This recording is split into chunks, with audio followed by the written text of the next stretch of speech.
இனி summer holidays கண்ணு கால் GT ஹாலிடேஸ்க்கு பண்ணு. GT holidays, South India's #1 travel brand. தியானம் தானே சார் பண்ண வர்றாரு, அவர் பிரச்சாரம் பண்ண வரல, உட்காந்து தியானம் தானே பண்ண வர்றாரு. அதில் என்ன பிரச்சனை? இதுவரை தியானம் பண்ண போகிறவங்க யாராவது இப்படி அனௌன்ஸ் பண்ணிட்டு போயிருக்காங்களா? நகை முன்பதிவு திட்டம், ஜுவல்லரி எக்ஸ்சேஞ்ச் 100% செய்தாரம் கிடையாது. பழைய நகையின் அதே எடைக்கு புது நகை. லலிதா ஜுவல்லரி. கேட்கறதுக்கான திராணி தேர்தல் கமிஷனுக்கு இல்லை. ஏன்னா அது மோடி மடியில் உட்கார்ந்து இருக்கக்கூடிய நாய்க்குட்டி. 57 தொகுதிகளில் இந்த தியானம் ஒரு விளைவை கிரியேட் பண்ணணும்னு நினைக்கிறீங்களா? ஒன்றும் ஏற்படுத்தாது. உலகம் முழுவதும் காந்திக்கு இருக்கக்கூடிய சிலைகள் எவ்வளவு, தெருக்கள் எவ்வளவு, இதை பற்றியும் தெரியாத ஒரு மனுஷனால் மட்டும்தான் இப்படி பேச முடியும். ஒருவேளை அவர் படித்த என்டையர் பொலிட்டிக்கல் சயின்ஸில் அது இருந்திருக்காதுன்னு நினைக்கிறேன். ராமர் கோயிலை இடிச்சிருவாங்க, உங்கள் தாலியை அறுத்துட்டு போயிடுவாங்க, இந்த ரேஞ்சில் தான் இது. எது காந்தியை மறைச்சிட்டாங்க. ஆர்எஸ்எஸ்க்கு சுதந்திர போராட்ட வீரர்கள் யாராவது இருந்தாங்களா? சாவர்கர் பிரிட்டிஷ்காரங்களால் அந்தமான் சிறையில் கொடும் சிறையில் வைக்கப்பட்டிருந்தாருன்னு சொல்கிறாங்க. நீ புறமுதுகிட்டு ஓடிட்டு வந்துட்டு அவன்கிட்ட காசு வாங்கி பென்ஷன் வாங்கி அவன்கிட்டயே சாப்பிட்டுட்டு உங்களுக்கு வீரர்னு. பகத்சிங் அவன் சாகும்போது அவனுக்கு வயசு 24. சொல்கிறான், கண்ணில் இருந்த துணியை எடு, நான் சாகிற போது என் தாய் மண்ணை நான் பார்த்து கொண்டு சாக வேண்டும், கலற்றா துணி என்றான். உங்கள் ஆள் ஒரு ஆள் சொல்லுங்கள். வஉசி செக்கிலுக்க வச்சாங்க, மாடு மாதிரி ஆக்குனாங்க. எனக்காவது அவர் மன்னிப்பு கேட்டாரா? போன 1.5 மாதத்திலிருந்து மன்னிப்பு கடிதம் எழுத ஆரம்பித்தாங்க. என்ன கோட்சையை பற்றி எழுதணுமா? we won't do that. Savarkar இருக்கணுமா? we won't do that.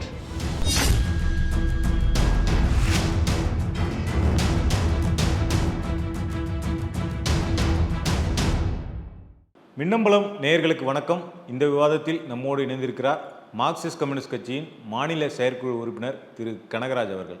வணக்கம் சார். வணக்கம். இப்போ மோடி கன்னியாகுமரிக்கு தியானம் பண்ணுறதுக்காக ஒரு 3 நாள் பயணமாக தமிழ்நாடு வராரு. இதுக்கு இந்தியா கூட்டணியிலேருந்து கடுமையான எதிர்ப்பு தெரிவிக்கப்படுது. திமுக, காங்கிரஸ், மார்க்சிஸ்ட் கம்யூனிஸ்ட் கட்சியிலேருந்து கூட ஒரு கடிதம் தேர்தல் ஆணையத்துக்கு எழுதப்பட்டிருக்கு. தியானம் தானே சார் பண்ண வர்றாரு, அவர் பிரச்சாரம் பண்ண வரல, எனக்கு ஓட்டுக்கு போடுங்க அப்படின்னு மக்கள்கிட்ட கேட்கல, உட்காந்து தியானம் தானே பண்ண வர்றாரு. அதில் என்ன பிரச்சனை?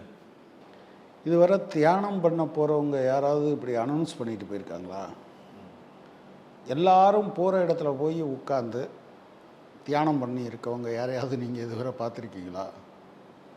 இவர் தியானம் பண்ண போகிறவர் யாராவது சுற்றிலும் பாதுகாப்பை வச்சுக்கிட்டு போகிறவரை நீங்கள் பார்த்துருக்கீங்களா? ஒரு பிரதமர், அவருக்கு பாதுகாப்பு தேவைப்படும் இல்லை, இயல்பாகவே தேவைப்படும்.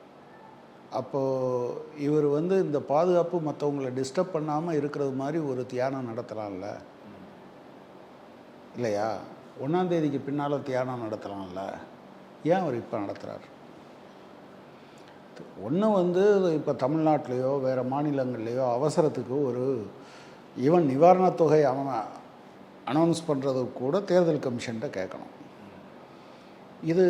இவர் இவ்வளவு நேரம் தியானத்தில் இருக்காருன்னா, இப்போ 2 நாளாக பேசிகிட்டு இருக்காங்க, நாளைக்கு பேசுவாங்க, நாளை மறுநாள் பேசுவாங்க, தேர்தல் நேரத்தில் பேசுவாங்க, நான் தியானம் பண்ணுறேன் எனக்கு ஓட்டு போடுங்கன்னு அந்த ஒரு வார்த்தை மட்டும் கேட்க மாட்டாரே தவிர மீதி எல்லாத்தையும் நடக்கும். இது என்ன விதமான நடைமுறை? இது ஆரம்பித்ததுலேருந்தே மோடி தேர்தல் கமிஷனுடைய அந்த மாதிரி நடத்தை விதிகளை அவர் கடைப்பிடித்ததில்லை. அதை கேட்கறதுக்கான திராணி தேர்தல் கமிஷனுக்கு இல்லை. ஏன்னா அது மோடி மடியில் உட்கார்ந்துருக்கக்கூடிய நாய்க்குட்டி, அதுக்கு மேலே அதுக்கு ஒன்றும் கிடையாது. நம்ம முதலே சொன்ன மாதிரி அவர் அங்கே கன்னியாகுமரியில் உட்காந்து அவர் பேச போகிறதில்ல, பிரச்சாரம் பண்ணலை அப்படின்னும் போது அதில் உங்களுக்கு மாற்று கருத்து இருக்கலாம். ஆனால் அவர் தியானம் பண்ணுறதில் உட்காந்து போகிறதில்ல, அதுக்கு எதிர்ப்பு தெரிவிக்க வேண்டிய அவசியம் என்ன சார் வருது? அதில் என்ன பிரச்சனை இருக்குது? அப்படியே இல்லை, மோடி அந்த ரூல்ஸை, தேர்தல் விதிகளை மதிக்கலை அப்படிங்கிறது தான் பிரச்சனை. சரி, பேசவே போகிறது இல்லைல்ல அப்படின்னா, இப்போ சைலண்ட் பீரியட்னு ஒரு 48 மணி நேரத்தை அமைதி நேரம்னு தேர்தல் கமிஷன் சொல்லியிருக்கல, அதில் பேப்பரில் அட்வர்டைஸ்மெண்ட் வரலாமா? பேப்பரில் ஒரு அட்வர்டைஸ்மெண்ட்டே வரக்கூடாதுன்னு நீங்கள் கட்டுப்பாடு விதிச்சுட்டு, ஆனால் டிவியில் சோஷியல் மீடியாவில் வர்றதை மட்டும் எப்படி அனுமதிப்பீங்க?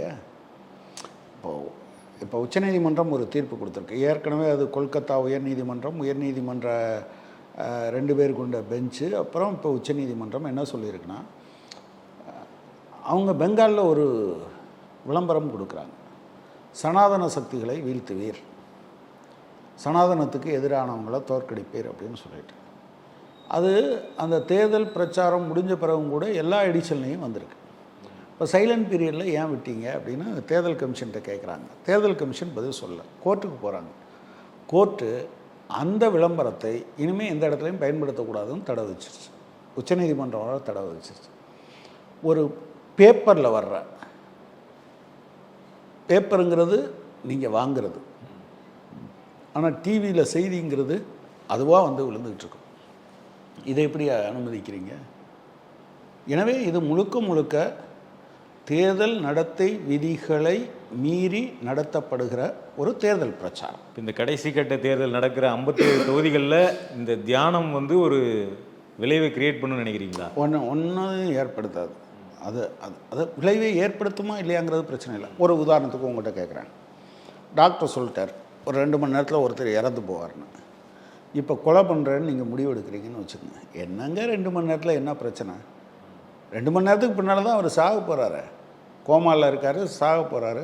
எனவே நாங்கள் இப்போ கொலை பண்ணுறோன்னு சொன்னால் நீங்கள் ஏற்றுப்பீங்களா? கொலை தானே. அது என்ன விளைவை ஏற்படுத்துது, அது அந்த கொலையினால் மெட்டீரியலாக உங்களுக்கு விளைவு இருக்கா இல்லையாங்கிறது பிரச்சனை இல்லை. நீங்கள் தப்புன்னு தானே சொல்லுவீங்களா இல்லை சரின்னு சொல்லுவீங்களா?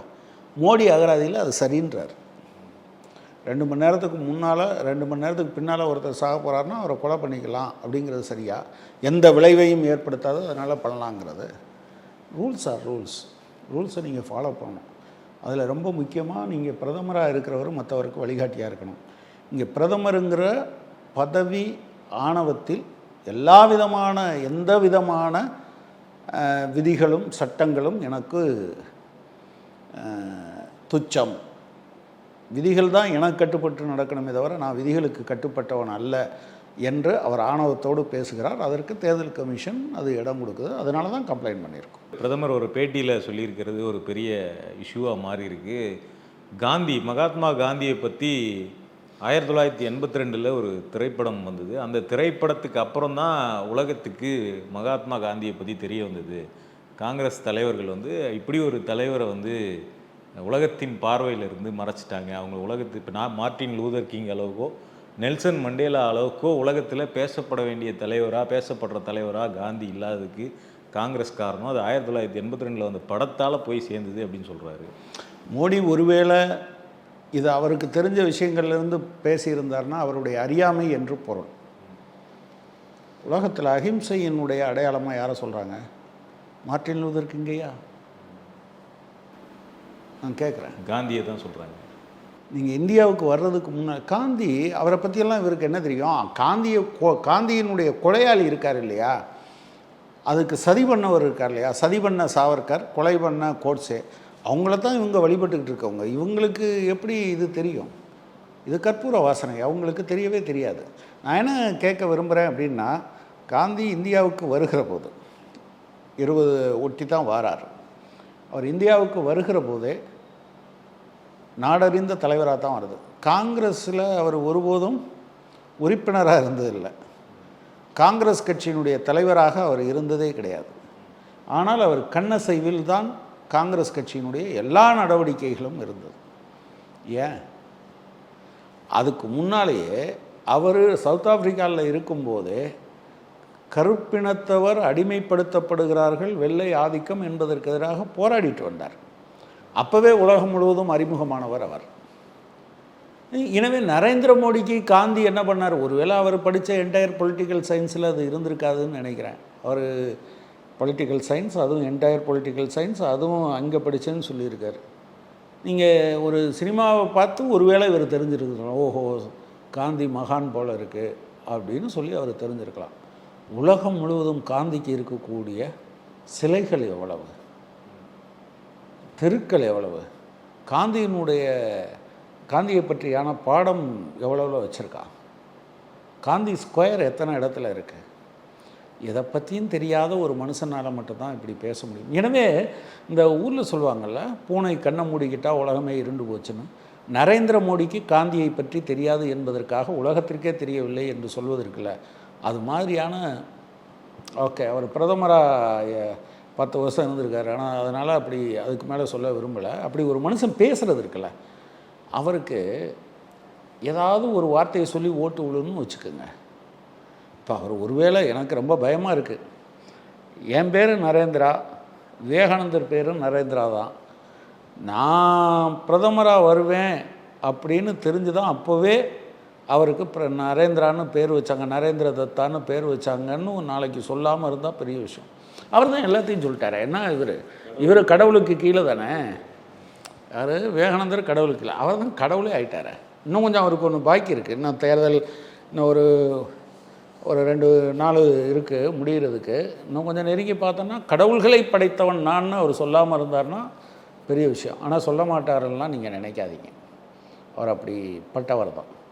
எனவே அவர் காந்தியை ஏதோ இவர் அட்டன்பரோ தான் உலகுக்கு அறிமுகப்படுத்தினார்னு சொல்கிறது இருக்குல்ல, அதாவது இது அவருடைய அறியாமை என்பதா, அல்லது இந்த எல்லாத்தையுமே சதியாக பார்க்குறது இருக்குல்ல, அதாவது உங்கள் இடஒதுக்கீட்டை புரிஞ்சுப்பாங்க, ராமர் கோயிலில் பூட்டு போட்டுருவாங்க, ராமர் கோயிலை இடிச்சிருவாங்க, உங்கள் தாலியை அறுத்துட்டு போயிடுவாங்க, இந்தியாவில் இஸ்லாமியர்கள் அதிகமாக ஆயிடுவாங்க, இந்த ரேஞ்சில் தான் இது எது காந்தியை மறைச்சிட்டாங்க அப்படின்னு. நல்ல வேளை அவர் சூரியனையெல்லாம் மறைச்சிருந்தாங்க, நைட்டில் சூரியன் வராமல் இருக்கிறதுக்கு காங்கிரஸ் தான் காரணம், நான் ஆண்டிருந்தால் அப்போ இருந்தே வர வச்சுருப்பேன், இப்படி ஏதாவது இது உளறல்னு சேர்க்குறதா, இல்லை இது ஒரு அவதூறுன்னு சொல்கிறதா, இல்லை அறியாமைன்னு சொல்கிறதா, எந்த கேட்டகரியில் சேர்த்திங்கனாலும் சரி, உலகத்தில் யாராவது ஒருத்தர் இப்படி பேசியிருப்பாங்கன்னு நினைக்கிறீங்க? இனிமேல் எதிர்காலத்தில் இப்போ சில விஷயங்கள் சொல்லுவாங்கள்ல, இவர் மாதிரி பேசுகிறாருன்னு, இனிமேல் இப்படி இந்த நான் ஏற்கனவே சொன்ன வகை இருக்குல்ல, அறியாமை, அவதூறு, இந்த மாதிரியான கேட்டகரியில் ஒரு சதி, இந்த கேட்டகரியில் பேசுகிறவங்களையெல்லாம் மோடி மாதிரி பேசாதப்பான்னு சொல்லுவாங்க. அந்த அளவுக்கு அவர் எக்ஸாம்பிளை உருவாக்கி வச்சுருக்கார். ஆளுநர் ஆர்.என். ரவி ஒரு கருத்து சொல்லியிருக்காரு. அதாவது பிரிட்டிஷ்காரங்களுடைய கொடுமைகள், அந்த ஆட்சியினுடைய தன்மை, இதெல்லாம் நம்மளுடைய பாட புத்தகத்திலிருந்து மறைக்கப்பட்டுடுச்சு, நம்முடைய பாட புத்தகங்கள் திராவிடமயமாக்கப்பட்டுடுச்சு. அதோடு இல்லாமல் நான் இங்கே ஆளுநராக வந்தப்போ இந்த பல்கலைக்கழகங்கள், தமிழ்நாட்டுடைய பல்கலைக்கழகங்கள்லாம் ரொம்ப மோசமான நிலைமையில் இருந்தது, அதனால தான் நான் இந்த துணைவேந்தர்கள்லாம் கூப்பிட்டு அடிக்கடி சந்திப்பு நடத்திக்கிட்டே இருக்கிறேன், இதை சரி பண்ணுறதுக்காக தான் நான் வந்திருக்கிறேன் அப்படின்னு சொல்லியிருக்காரு. இதுவும் கிணத்து தவளை தான். இந்த கிணத்து தவளைக்கு என்ன தெரியாதுன்னா, இந்த தவளை தமிழ்நாட்டுக்கு வர்றதுக்கு முன்னாலேயே ஆல் இண்டியா லெவலில் கிராஸ் என்ரோல்மெண்ட் ரேஷியோ +2க்கு பின்னால் நீங்கள் உயர் படிப்புக்கு சேர்கிறவர்களுடைய எண்ணிக்கை இந்தியாவிலேயே இது ஃபஸ்ட்டாக. அப்போ அவங்க தாத்தா இங்கே ஏதாவது வேலை பார்த்தாரா, ஹெட்மாஸ்டராக இருந்தாரா? எப்படி அவர் சொல்கிறாரு? நான் என்ன கேட்குறேன்னா, நீங்கள் ஒரு ஓகே, நீங்கள் விமர்சனம் பண்ணுவதற்கான உரிமையெல்லாம் உங்களுக்கு இருக்குது, அதை கரெக்டாக சொல்லணும். அவர் சொல்கிறார்ல, யார் மோடி எவ்வளி, ஆர்.என். ரவி எவ்வளி. படம் எடுத்த பிறகு தான் காந்தி தெரிஞ்சாருங்கிறது மாதிரி, நான் வந்த பிறகு தான் நான் தமிழ்நாட்டை நான் மாற்றி அமைக்கிறேன். அவங்க தேடி தேடி பார்த்துருப்பாங்கன்னு நினைக்கிறேன். அவங்க ஆர்எஸ்எஸ் பார்த்தீங்களா, இவங்க எல்லாரும் அவருக்கு எப்படி காந்தியை பற்றி சொல்லாமல் காந்தியினுடைய கொலைகாரங்களை பற்றியே பெருமையாக சொல்லி கொடுத்தாங்களோ, அது மாதிரி இவர் என்ன சுதந்திர போராட்ட வரலாற்றை மறைத்து விட்டார்கள், அப்படி தானே அவர் சொல்கிறாரு. தமிழ்நாட்டில் விடுதலை போராட்டத்தை பிரிட்டிஷ் ஆட்சியுடைய தன்மை சுதந்திர போராட்டத்தை மறைச்சிட்டாங்க, திராவிடமயமாயிடுச்சின்னு சொல்கிறேன். நான் என்ன கேட்குறேன், தமிழ்நாட்டில் சரி ஆர்எஸ்எஸ்க்கு சுதந்திர போராட்ட வீரர்கள் யாராவது இருந்தாங்களா? இந்த காலம் முழுவதும் சுதந்திர போராட்டத்தை புறக்கணித்தது ஆர்எஸ்எஸ், அதனுடைய ப்ராடக்ட். சாவர்கர் பிரிட்டிஷ்காரங்களால் அந்தமான் சிறையில் கொடும் சிறையில் வைக்கப்பட்டிருந்தாருன்னு சொல்கிறாங்கல்ல. நான் இப்போ உங்கள்கிட்ட சரி சாவர்கர் ஒரு உதாரணம், அப்புறம் வேறு ஏதாவது ஒரு உதாரணம் இருக்கா உங்கள்கிட்ட? நான் கேட்குறேன். ஒன்று அதை வச்சுங்க. புறமுதுகிட்டு ஓடினான்னு யாரை சொல்லுவீங்க? இப்போ தமிழ் மரபில் சொல்கிறாங்க, புறநானூற்று பாடல்களில் பையன் இறந்து போயிட்டான்னு சண்டை போட தைரியம் இல்லாதவங்கள சொல்லுவாங்க. அது யாருன்னா ஊரில் இருக்க யாரை சண்டை போடவே போகாதவரை சொல்ல மாட்டாங்க. சண்டையில் ஈடுபட்டிருக்கும் போது ஐயோ அப்படின்னு ஓடி வந்தவங்கள தான் சொல்லுவாங்க. நீங்கள் சண்டைக்கு போகாதவங்கெல்லாம் புறமுது ஈடுபடுகிறவர்களா அப்படி யாராவது சொல்லுவாங்களா? பயந்தே கூட நான் போகாமல் இருக்கலாம், ஆனால் என்னை புறமுதுகிட்டவன்னு சொல்ல மாட்டாங்க. சண்டை நடந்துக்கிட்டு இருக்கும்போது ஓடி வர்றவனை தான் சொல்லுவாங்க. இவர் என்ன நினச்சிட்டு போயிட்டாரு அப்படின்னா, சாவர்கர் நம்ம ஜாலியாக போயிட்டு வரலாம், எல்லாரும் சுதந்திர போராட்ட வீரர் மாதிரி நம்மளும் போயிட்டு வரலாம். ஜெயிலில் போட்டாங்க. இவரை மட்டும் தான் போட்டாங்களா? சாவர்கர் மட்டும் தான் அங்கே இருந்தாரா? இல்லை, எனக்கு ஆச்சரியமாக இருக்குது. நான் போயிருந்தேன், நான் அந்த சிறைக்கு போயிருந்தேன், நிறையா பேர் இருந்தாங்க. பகத்சிங் அவன் சாகும்போது அவனுக்கு வயசு 24. அவன் மேடையில் அவனை தூக்கில் தொங்க விடுறதுக்காக கூட்டிகிட்டு போகிறாங்க. சொல்கிறான், கண்ணில் இருந்து துணியை எடு, நான் கிரிமினல் கிடையாது, நான் விடுதலைக்காக போராடினவன், நான் சாகிற போது என் தாய் மண்ணை நான் பார்த்து கொண்டு சாக வேண்டும், கலெக்டரா துணியன்றான். பகத்சிங், ராஜகுரு, சுகதேவ், எவ்வளோ பேர்? உங்கள் ஆள் ஒரு ஆள் சொல்லுங்கள். சுப்பிரமணிய சிவா, அவர் பாரதியோட வஉசியோட நெருங்கிய நண்பர். வஉசியோடு சேர்ந்து தொழிற்சங்க போராட்டத்தில் கம்யூனிட்டி கிச்சனை உருவாக்குறாங்க. கோரல் மில்லில் பிரிட்டிஷ்காரன் தூத்துக்குடி கோரல் மில் ஸ்ட்ரைக்கு நடக்குது. 8 மணி நேரம் வேலைக்காக அவங்க போராடுறாங்க. போராடுற போது அவன் சம்பளம் கொடுக்க மாட்டான்றான். குடும்பங்கள் பட்டினியாக கிடக்கு. இந்த சுப்பிரமணிய சிவாவும் வஉசியும் அந்த தெருவாக போய், பரங்கிக்காரன் நம்ம குடும்பங்களையெல்லாம் பட்டினி போடணும்னு நினைக்கிறான், அவன் பட்டினி போடணும்னு நினச்சா நம்ம என்ன செய்யணும், அவங்களுக்கெல்லாம் சாப்பாடு போடணும், சாப்பாடு போடுங்கன்னு மக்களுக்கு அறைகூவல். அந்த சுப்பிரமணிய சிவா சிறையிலிருந்து வெளியே வரும்போது யாரும் தெரியல. இப்போது நமக்கு அந்த தொழுநோய் ஒழிச்சிட்டாங்க. அதேமாதிரி நீங்களும் நானும் பார்க்குறதில்ல. அதேமாதிரி நான் சின்ன பிள்ளையாக இருந்தையில் பல இடங்களில் தொழுநோயாளிகளை பார்த்துருக்கேன். பிச்சை எடுத்துகிட்டு கால்கள் அழுகி, கைகள் அழுகி, முகம் அழுகியவர்களை பார்த்துருக்கோம். அவ்வளோ கொடூரமான நோய். அந்த நோய் பிடித்தவர்களுடைய சிறுநீரை இவர் தாகம்னு கத்துகிற போதெல்லாம் அதை கொடுத்தாங்க. வெளியே வருகிற போது அவரை இவங்களால் அடையாளம் காண முடியலை. அதாவது சுப்பிரமணிய சிவாவை பற்றி பேசுகிற போது என்ன சொல்கிறாங்கன்னா, சிவம் பேசினால் சவமும் எழும் என்று சொன்னார்கள். ஆனால் சவத்தை போல் கொண்டாந்து வெளியே போட்டாங்க.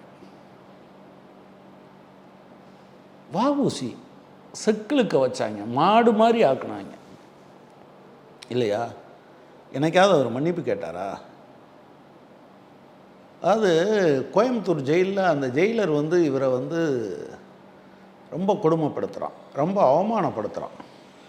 அந்த கூட இருந்த மற்ற அரசியல் கைதி அல்லாதவர்கள்லாம் சேர்ந்து என்ன முடிவெடுக்கிறாங்கன்னா, இந்த ஜெயிலரை போட்டு தள்ளுறதுன்னு முடிவெடுக்கிறாங்க. இவர் அதை செய்யாதீங்க, அவருக்கு ஒரு குடும்பம் இருக்குதுன்னு சொல்கிறார். யார்? வஉசி. இவங்களுக்கு முன்னாலையெல்லாம் கட்டப்பொம்மனை நீ மன்னிப்பு கேட்டால் போதும் விட்டுருவேன்னு தானே சொன்னாங்க. கட்டப்பொம்மன் மன்னிப்பு கேட்டாரா? பாஞ்சாலங்குறிச்சியிலேருந்து கட்டி இழுத்துட்டு போனாங்க. இதுக்கெல்லாம் முன்னால் இருந்த ஆட்கள் அவங்க. குதிராம் போஸ், இவருக்கு என்ன தெரியும், இவங்களுக்கு என்ன தெரியும்? ஏதோ அதாவது இதில் வேடிக்கை என்னன்னா, போன 1.5வது மாதத்திலிருந்து மன்னிப்பு கடிதம் எழுத ஆரம்பித்தாள். சரி, 1000 மன்னிப்பு கடிதம் எழுதிட்டு போ, அது டாக்டிஸு அது இதுன்னு ஏதோ சொல்லுவாங்க. ஆனால் உனக்கு நான் விசுவாசமாக இருப்பேன்னு எழுதுறது இருக்கு இல்லையா? சரி, அதை விடுங்க. பென்ஷன் வாங்கலாமா? நீ பென்ஷன் வாங்கலாமா? யார்கிட்ட வாங்குற? சாவர்கர் சொல்கிறீங்க. சாவர்கர் ஏன் வாங்குற? பென்ஷன் வாங்குற? இவரை நீங்கள் கொண்டாடணுமாக்கும், இவரை நாங்கள் மறைச்சிட்டோமாக்கும். இவர் ஒருத்தரை தவிர வேறு எடுத்ததும் இல்லை. ஆர்எஸ்எஸில் வேறு யாரும் இதில் கலந்துக்கிட்டவங்க இல்லை. சுதந்திரம் அடைகிற போது ஆர்எஸ்எஸ்னுடைய அவங்க குருஜின்னு கொண்டாடுற அவங்க தங்களை தேசபக்தி இயக்கம், நாங்கள் தேசத்தை காப்பாற்றுறதுக்காக தான் ஃபீல்டில் நிற்கிறோம் அப்படின்லாம் சொல்லிக்கிறாங்க. நீங்கள் பட்டு குஞ்சன்னு பேர் வச்சுட்டிங்கன்னா எல்லாத்தையும் பட்டு குஞ்சன்னு கூப்பிட்டுக்கிட்டு இருப்பாங்க. அதனால் எல்லாம் பட்டு குஞ்சம் ஆயிருமா என்ன? நீங்கள் ஒன்று என்னென்னா, இப்போ நான் சொல்கிறேன், அப்படி தெம்போடு சொல்லுவேன். இப்போ இறந்து போனான், 102 வயதில் இறந்து போன தோழர் சங்கரையா, மார்க்சிஸ்ட் கட்சியினுடைய மகத்தான தலைவர் சுதந்திர போராட்டத்தில் ஈடுபட்டார். இப்போதும் வாழ்ந்து கொண்டு இருக்கிற தோழர் நல்லக்கண்ணன் பிரிட்டிஷ்காரனுக்கு எதிராக போராடி ஜெயிலுக்கு போனவர் இருந்து கொண்டு இருக்கிறார்.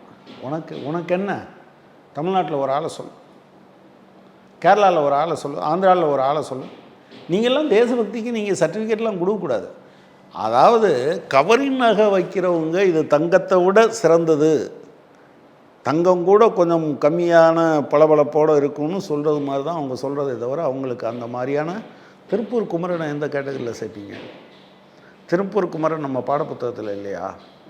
கப்பலோட்டிய தமிழன் நம்ம பாடப்புத்தகத்தில் இல்லையா? பாரதி நம்ம பாடப்புத்தகத்தில் இல்லையா?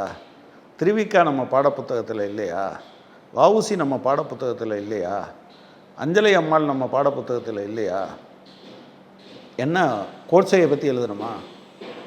we won't do that. Savarkar இருக்கணுமா? we won't do that.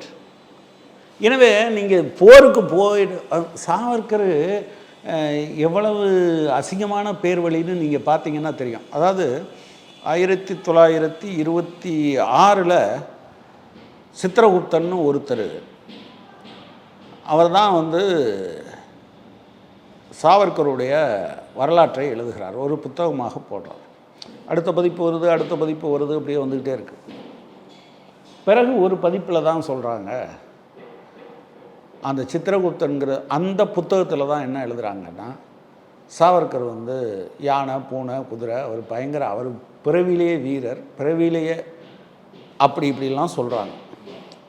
இவ்வளவும் சொன்ன கடைசியில் அடுத்து என்ன சொல்கிறாங்க, அந்த புத்தகத்தை எழுதிய சித்திரகுப்தன் யாருன்னா சாவர்கர் தான்.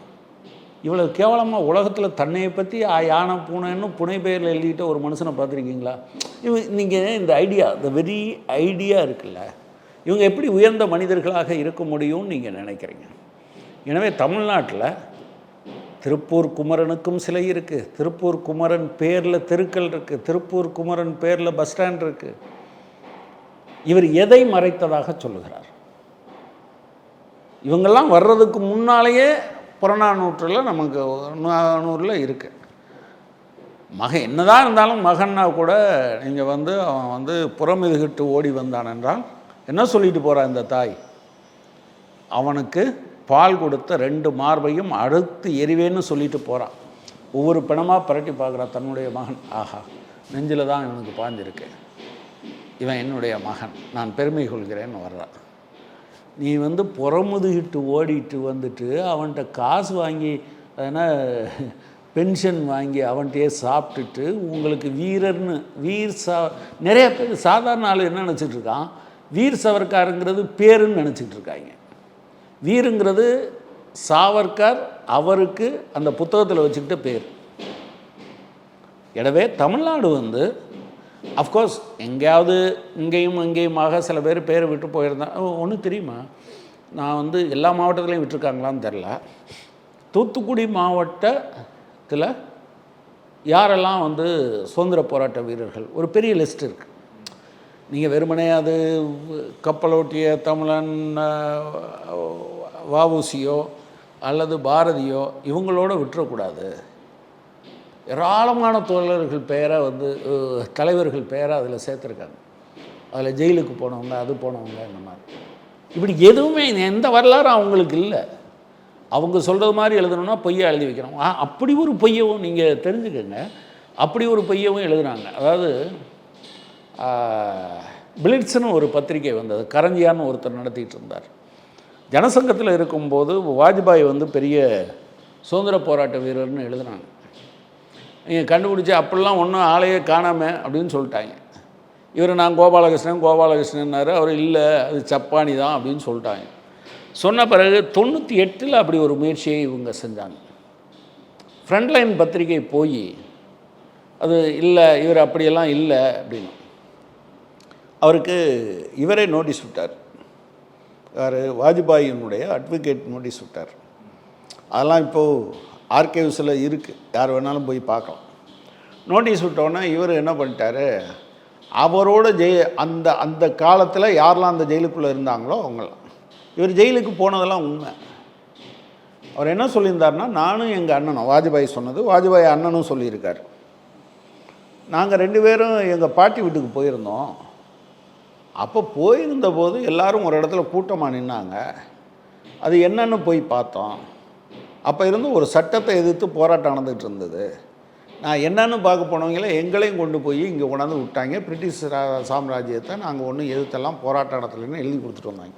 இதுதான் அவங்களுக்கும் இவங்களுக்கும் இருக்கக்கூடிய தொடர்பே தவிர வேறு எந்த தொடர்பும் இல்லை. நீங்கள் சொல்லுங்கள், அதை தவிர ஒரு ஆள் சொல்லுங்கள். நீங்கள் சொல்கிறீங்களா இந்த சியாமா பிரசாத் முகர்ஜி அந்த ஒரு ஃபோட்டோ வச்சுருக்காங்களே, அப்படி நிறையா பேர் வச்சுருக்காங்க. அவங்க 100ஆண்டு விழா, இவங்க 100ஆண்டு விழா. இவங்களில் யாராவது ஒருத்தரை சுதந்திர போராட்டத்தில் ஜெயிலில் இருந்தாங்கன்னு ஒரு பேரை காட்டுங்க. எதுவுமே கிடையாது. எனவே தமிழ்நாட்டை பொறுத்தளவில் எனக்கு தெரிஞ்சு தூத்துக்குடி மாவட்டத்தில் தொகுத்துருக்காங்க. Gazetteer of Thoothukudi, gazetteer of இது திருநெல்வேலி, அப்படியெல்லாம் நான் புக்ஸு தமிழ்நாடு கவர்மெண்ட் தொகுத்த புத்தகத்தில் பார்த்துருக்கேன். அதில் விடுதலை போராட்டத்துக்காக 1 நாள் போனவங்க, 2 நாள் போனவங்க, அதில் இருந்த எல்லாருடைய பெயரும் இருக்குது. இல்லை எங்கேயும் ஆர்எஸ்எஸ் பேர் இல்லை. அவர் ஒருவேளை ரவி, ஆர்என் ரவி நம்ம தேசபக்த இயக்கமாச்சே, நம்ம ஆட்களெல்லாம் மறைச்சிட்டாங்கன்னு தேடி இருப்பார். அவங்க ஆள் யாரும் விடுதலை போராட்டத்தில் கலந்து கொள்ளலைன்னு அவருக்கு சொல்லணும், அவ்வளோதான்.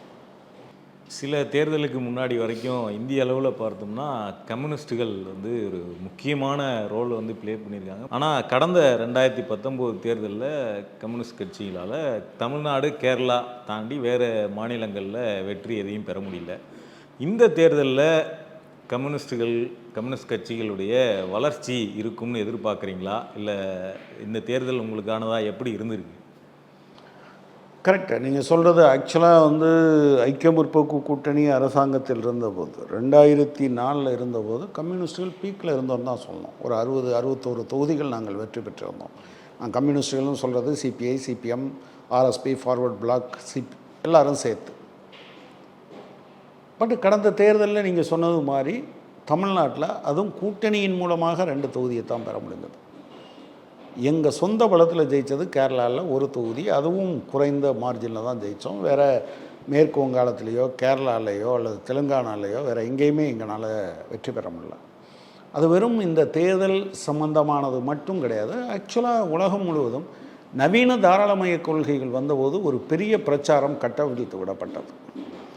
கம்யூனிஸ்டுகள் அல்லது தொழிற்சங்கம் வளர்ச்சிக்கு எதிரானவர்கள், அவங்க இருந்தால் வந்து மூலதனம் இந்தியாவுக்குள்ளே வராது, அவங்க இருக்கிற இடத்துல தொழில் வளர்ச்சி கிடையாது என்கிற மாதிரியான கட்டுக்கதைகளை அவங்க அவுத்து விட்டுக்கிட்டே இருந்தாங்க. இது ஒரு பகுதி வளர்ந்து வந்த இந்திய இளைஞர்களிடம் அது ஒரு தாக்கத்தையும் ஏற்படுத்திச்சு. இன்ஃபேக்ட் நீங்கள் வந்து எனக்கு தெரிஞ்சு இப்போ ஐடி இண்டஸ்ட்ரியில் வேலை பார்க்குறவங்க, தகவல் தொழில்நுட்பத்துறையில் வேலை பார்க்குற பல பேர் இப்போ எங்கள் கட்சியோட நெருக்கமாக இருக்காங்க. ஆனால் அந்த சமயத்தில் நாங்கள்லாம் படித்தவங்க எங்களுக்கெல்லாம் தொழிற்சங்கம் எதுக்கு அப்படின்னு கேட்டவங்க இருந்தாங்க. இப்போ கேள்வி ஏற்பாடு இல்லாமல் எங்களை டிஸ்மிஸ் பண்ணுறானே, ஏதாவது பண்ண வேண்டாமா வந்து நிற்கிற ஆட்கள் இருக்காங்க. So we were able to gain. இப்போ கொஞ்சம் கொஞ்சமாக அது சரிவில் மட்டும்தான் இருந்தது. 2019 வரை அது சரிவின் உச்சத்துக்கு போச்சு. அதனால தான் நீங்கள் 3 தொகுதி, அதில் 2 தொகுதி தமிழ்நாட்டில் கூட்டணி கட்சிகள் ஆதரவோடு தான் வெற்றி பெற்றோம் என்கிறோம். இன்ஃபேக்ட் உண்மையே சொல்லணுன்னா டெக்னிக்கலாக தான் நாங்கள் தேசிய கட்சி என்கிற அங்கீகாரம் இருக்கே தவிர உண்மையிலேயே அது அந்த தேவையான சீட்டுகள் இல்லைன்னா அடுத்த தேர்தல் வர காத்திருப்பாங்க. ஆனால் அந்த பீரியடில் தான் போயிட்டுருக்கு. பட் இந்த தேர்தலில் நான் உறுதியாக சொல்கிறேன், வி வில் ரீகெயின். நீங்கள் தமிழ்நாட்டில் 2 மாநிலங்களில் நீங்கள் எதிர்பார்க்குறீங்க தமிழ்நாட்டில் அசைச்சு நாங்கள் 2 தொகுதியும் ஜெயிப்போம். எல்லா தொகுதியுமே தமிழ்நாட்டில் திமுக கூட்டணி ஜெயிக்கும். கேரளாவை பொறுத்தளவில் நாங்கள் 50% அதிகமான இடங்களை ஜெயிப்போம். 20 தொகுதி இருக்குது. 8 தொகுதியிலேருந்து 16 தொகுதி வரை நாங்கள் வருவோன்னு சொல்கிறவங்க இருக்காங்க. பொதுவான ஆட்கள் சொல்கிற போது அவங்க எவ்வளோ தான் குறைச்சி போனாலும் 8 தொகுதியில் ஜெயிப்பாங்க என்று சொல்கிறவங்க இருக்காங்க. ராஜஸ்தானில் 1 தொகுதி ஜெயிப்போம், அதை உறுதியாக சொல்கிறாங்க. பீகாரில் 1 தொகுதி ஜெயிப்போம் என்று சொல்கிறாங்க. மீதி இடங்களில் வெற்றி பெறுவதற்கு வாய்ப்பு இருக்குது. இப்போ மேற்கு வங்காளத்தில் கூட நான் ஒரு தமிழ்நாட்டில் இருக்கக்கூடிய ஒரு பெரிய பத்திரிகையில், தமிழ் பத்திரிகையில் இருக்க ஒருத்தர், என்னோடு பேசினார்.